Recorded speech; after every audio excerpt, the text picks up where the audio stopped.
Bienvenue sur Africa 24 dans cette nouvelle édition de l'Africa Tonight. Voici les titres de l'actualité. La candidature officielle à un troisième mandat du président Alassane Ouattara n'est pas recevable, voire anticonstitutionnelle selon Simone Bagbo. C'était l'un des sujets que l'ancienne première dame de la Côte d'Ivoire a évoqué lors d'un point presse tenu le 11 août sur la situation sociopolitique du pays. L'Ouganda, première terre d'asile africaine, ouvre ses frontières à ses ressortissants bloqués à l'étranger à cause de la pandémie de coronavirus. Une mesure qui concerne plus de 2300 citoyens ougandais coincés dans les pays de la communauté de l'Afrique de l'Est. Et reprise partielle des activités scolaires en République démocratique du Congo. Après 5 mois d'inactivité, cette reprise doit permettre aux élèves de présenter leur test national de fin d'études primaires et aux étudiants leur examen d'état pour le secondaire.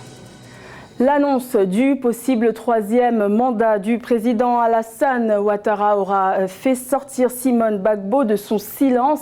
Après plusieurs mois d'absence, l'ancienne première dame de la Côte d'Ivoire est revenue sur les devants de la scène en organisant un point presse à Abidjan le 11 août. Dans cette intervention axée autour de la situation sociopolitique du pays, la deuxième vice-présidente du FPI a dénoncé l'acte anticonstitutionnel du chef de l'État, tout en demandant à ce dernier la délivrance du passeport de son mari, Laurent Gbagbo, qui est actuellement en Belgique. Plus de détails avec Ange Noveño. L'ex-première dame de Côte d'Ivoire a elle aussi réagi à la décision du président ivoirien de se représenter pour un troisième mandat. Après plusieurs mois d'inactivité, Simone Bagbo est montée au créneau pour dénoncer ce qu'elle considère comme étant un acte inconstitutionnel. Elle a fait cette déclaration lors d'un point de presse organisé ce mardi 11 août 2020 à son domicile, 6 à Abidjan. Il est bon de rappeler que la candidature de M. Alassane Ouattara est anticonstitutionnelle. Nous le savons tous d'ailleurs, cette candidature viole la constitution ivoirienne. Au moins en son esprit, tel que formulé par les auteurs même de ce texte. Et en cela, nous ne disons rien de nouveau. La candidature du président Alassane Ouattara n'était pas le seul motif de la rencontre. L'ex-première dame de Côte d'Ivoire a également fait mention du passeport ivoirien qui n'a pas été accordé à son mari, Laurent Gbagbo. Ce dernier avait fait une demande en ce sens pour pouvoir rentrer au pays. Je voudrais appeler le chef de l'État à prendre une loi d'amnistie pour rendre M. Laurent Gbagbo éligible. Que ce dernier décide de candidater ou pas, qu'il soit éligible. Je l'invite par ailleurs à lui délivrer un passeport diplomatique. Il y a droit. À quelques semaines de l'élection présidentielle, le climat politique reste assez tendu en Côte d'Ivoire. Le processus de parrainage est la dernière ligne à franchir avant la tenue du scrutin. Également dans l'actualité en Tunisie, le Premier ministre Hichem Mechichi reste confronté à un important défi. 3 semaines après sa nomination, il doit former son gouvernement. La crise politique que traverse le pays ne facilite pas les concertations. Sa volonté affichée de former une équipe uniquement composée de compétences nationales indépendantes a été d'ores et déjà rejetée par le parti Ennahda, majoritaire à l'Assemblée des représentants du peuple. Le parti islamiste appelle le chef de la primature à prendre en considération l'équilibre parlementaire et les résultats des dernières élections législatives. Rappelons que le gouvernement a besoin de 109 voix sur les 217 que compte l'Assemblée pour obtenir la confiance du Parlement. Les Ougandais bloqués à l'étranger pourront être rapatriés dans leur pays. L'annonce a été faite par le ministère ougandais des Affaires étrangères pour les Ougandais coincés dans les pays de la communauté de l'Afrique de l'Est à cause de la crise sanitaire du coronavirus. Cette décision devrait permettre à plus de 2300 personnes de rentrer en Ouganda d'ici septembre. Plus de détails avec Paul Marcel Maïgui. Les citoyens ougandais bloqués dans les pays de la communauté des États de l'Afrique de l'Est peuvent désormais rentrer dans leur pays par la voie terrestre. Selon les médias locaux, le gouvernement a annoncé la réouverture des frontières terrestres aux pays voisins. Les Ougandais qui veulent revenir par la route depuis l'EAC doivent posséder un certificat de test Covid-19 pas plus d'une semaine et doivent obtenir la permission de nos ambassades. Lorsqu'ils atteignent les points frontaliers, ils sont censés être soumis à un autre test Covid avant d'être conduits vers les centres de quarantaine de leur choix. 5 mois après la découverte du premier cas de coronavirus dans le pays, certains observateurs craignent avec l'ouverture des frontières que la propagation du virus ne prenne de l'ampleur, notamment avec une hausse des cas importés. Il faut donc espérer que cette décision soit accompagnée d'une solide application des protocoles sanitaires et le renforcement de la logistique de tests aux frontières afin d'isoler des cas éventuels. L'objectif étant de minimiser l'impact d'une flambée de cas suite à une importation massive de virus qui circule toujours. Le ministère ougandais des Affaires étrangères envisage de rapatrier un total de 2392 personnes d'ici septembre 2020. Ceci avec un écart de 2 semaines entre les différentes vagues en raison de l'espace limité de quarantaine fourni par le ministère de la Santé. La parité est loin d'être respectée en Côte d'Ivoire dans le partage du pouvoir et des responsabilités entre hommes et femmes, et ce malgré la loi adoptée en 2019 préconisant un quota de 30% de femmes sur les listes de candidats aux élections législatives, sénatoriales et locales. Les choses pourraient peut-être changer avec l'élection présidentielle d'octobre 2020. 3 femmes sont déjà en lice. Reportage de notre correspondant Oliva Diacotan. En Côte d'Ivoire, 60 ans après l'indépendance, la représentativité des femmes dans les instances de prise de décision reste faible. En 2019, les statistiques affichaient 16,32% de femmes au gouvernement, 11,37% à l'Assemblée nationale, 19,19% au Sénat, 7,96% dans les municipalités et 3,3% dans les conseils régionaux.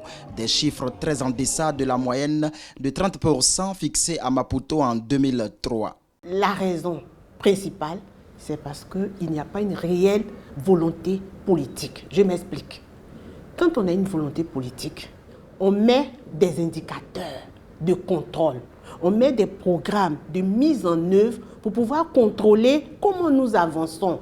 On applique strictement et réellement les lois. Mais quand cela n'est pas fait, déjà ça pose un problème.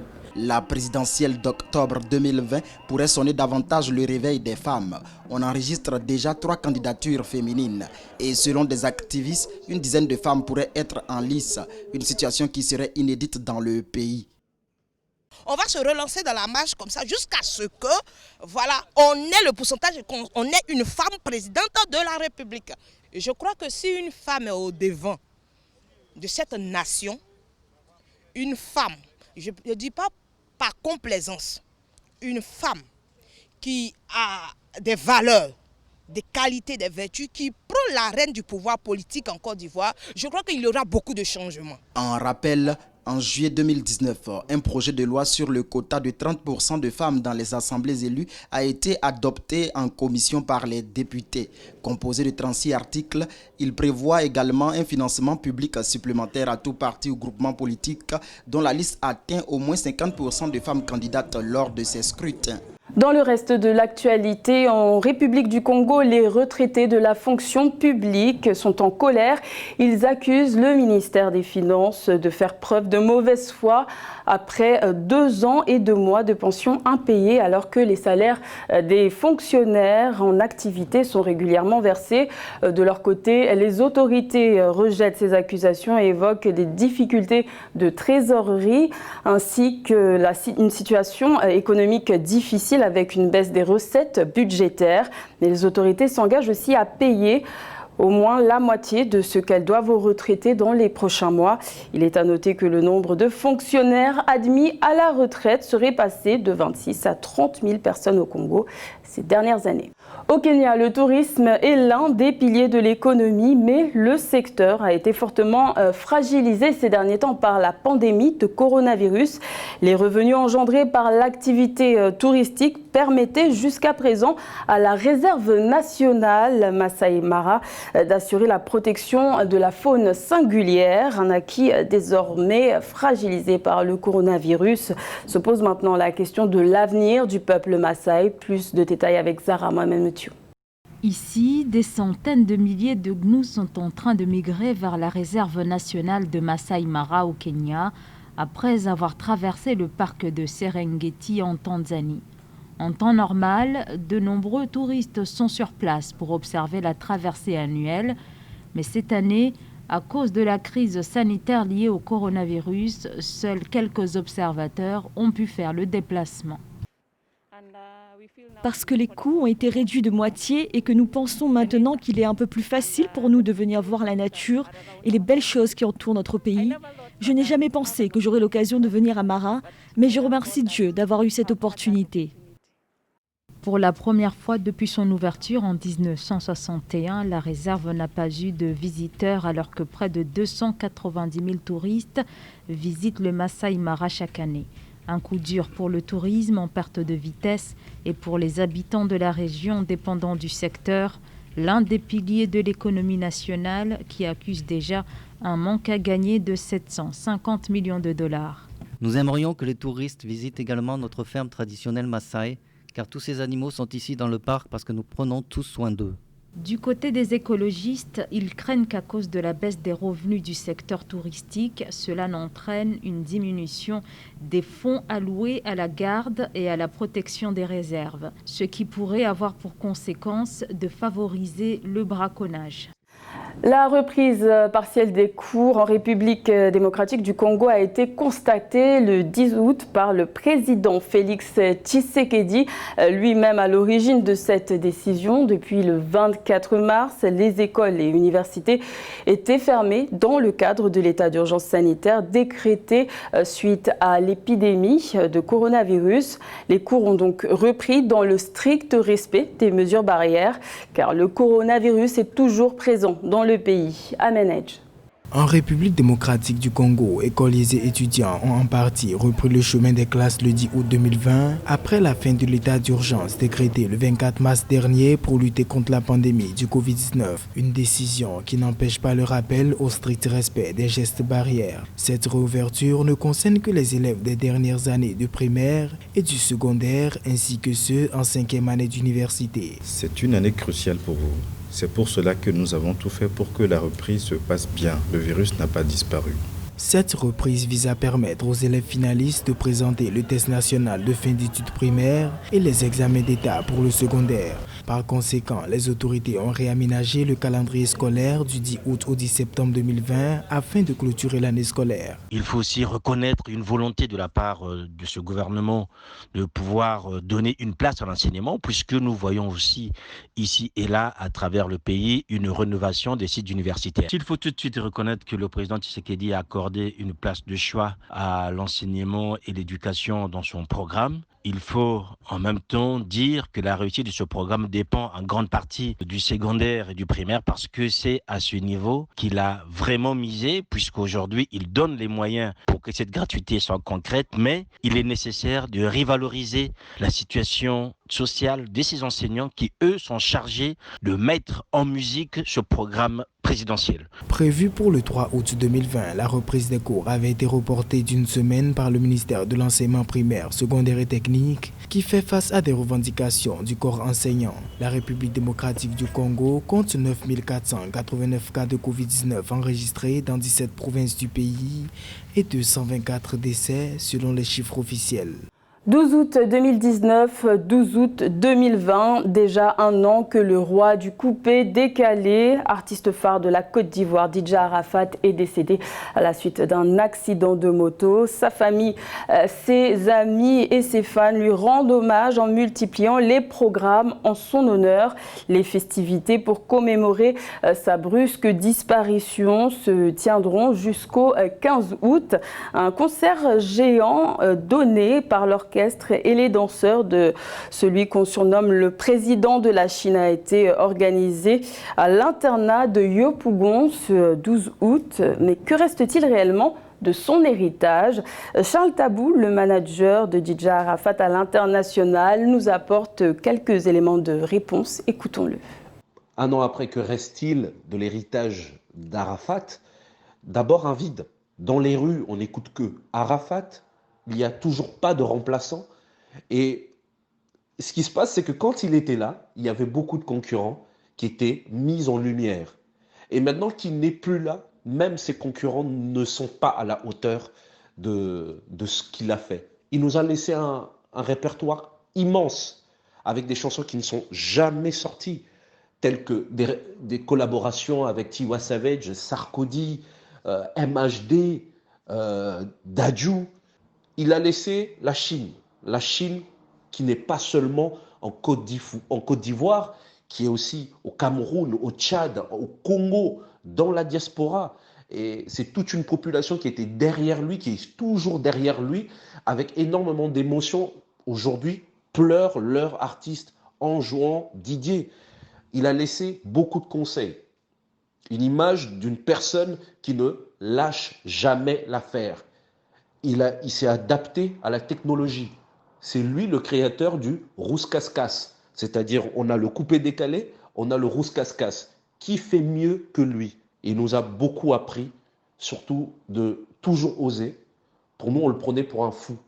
Mais maintenant, il se trouve qu'en fait, il est un génie. L'artiste musicien congolais Joson Philosophe a présenté le 7 août à Brazzaville son premier album post-confinement, une œuvre artistique de 12 titres qui a connu la participation de son groupe Super Nkolomboka, un condensé de plusieurs styles de musique pour lutter contre la monotonie. Reportage de notre correspondant d'Eva Panzou.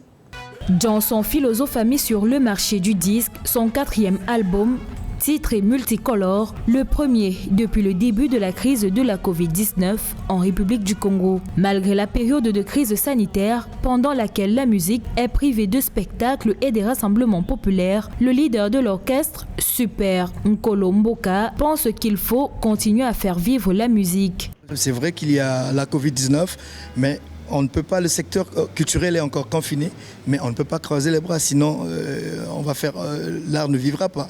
Donc voilà, il fallait effectivement lancer cet album. C'est vrai que ça paraît comme le premier album après le déconfinement, mais on a profité de lancer sans pourtant croiser les bras, parce que ça ne veut pas dire qu'il y a la Covid qu'on ne va pas travailler.